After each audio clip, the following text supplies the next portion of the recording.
Shocking developments from the South Sea building that was initially to be a 12-story building, but unfortunately, they ended up, approving 4 other floors that, led to a disaster. Lots of lives were lost. There's people who are trapped in the rubble. The government is trying to do, I mean, hook and crook to ensure that they are compensated. But then yesterday's report that aired on Citizen TV actually caught my attention. And there's this bit where Cabinet Secretary Alice Wahome, I believe, who is also in charge of lands and housing, she's actually exposing and saying that there's foul play. So word on the cap allegedly has it, that is according to Maverick Aoko. Maverick Aoko's claims that actually the report is Senate approved, Nairobi Senate approved how many? It approved actually the procession. It gave a go-ahead for for the addition of more floors, which goes against actually, the regulations and the laws. But again, allegedly, 25 million Kenya shillings was, shoved in. When you listen to this report that I'm just about to play, there's a place where Alice Wahome says, Mambo ilifanyika ndo approval go ahead. I want us to listen to it and then I'm going to give you the final closure. We call it coffin because they approved 4 other floors when the building is being completed. That's not how we work. She added that beyond the contractor and construction completion, seriously, that was the illegal expansion a disaster in the making, for sure. And those approval by counties, they may want to defend them, but that is an area that we shall tell the public what happened.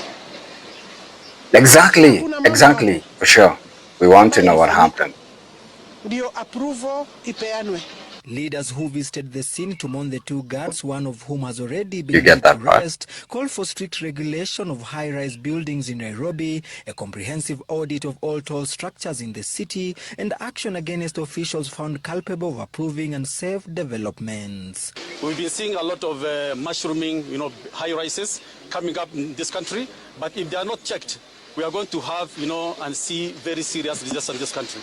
So I would like to... Yeah, sadly, is that some of this mushrooming, like he's just said right over there, mushrooming high-rise buildings are owned by the same politicians, owned by the same legislatures who are also still seated on that Senate to approve even the funding and giving the go-ahead. But anyways, they're blaming City Hall for actually, allowing that to happen because we're also living at a day and time when the Airbnb... Anyways, you can't actually use the Airbnb business as, a reason to continue, and that's just a disaster in the making because the more these high-rise buildings, the lesser, organic environments we need, we lose. And that just shows within, if you were to approximately give it 2 to 3 years, it will just be an environment full of maybe skyscrapers and nowhere to sit, nowhere to find trees, clean air, and whatnot. But all these people are in business. Some of those things that are happening behind the scenes are actually money laundering. And that's money that has been stolen. And that's why you're seeing, such disasters coming into play, just because of carelessness and people not being conscious and people not following the rule of law. Some of these leaders that you've trusted, you've installed them into office, they end up becoming tumbocrats instead of being democrats and advocating and advancing for your rights as, patriotic citizens. So I think the upsurge of high-rise storied buildings needs to, especially around the Kilimani.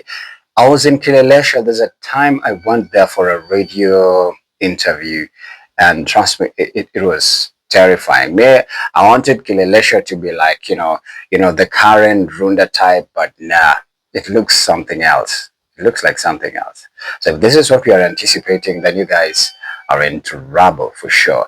But allegedly, according to Maverick Aoko, he says Sakaja took something, I don't know if it's true, but those are Maverick Aoko's sentiments on her profile, So who is to blame? Of course, the governor must be blamed, and that hierarchy of leaders, that chain of leaders up to this county hall or city hall, whatever you want to call it. But it's really sad. Lives were lost. You know very well a building has reached its last stage. Its architectural design says it's 12 floors. But again, you add 4 more. Bra.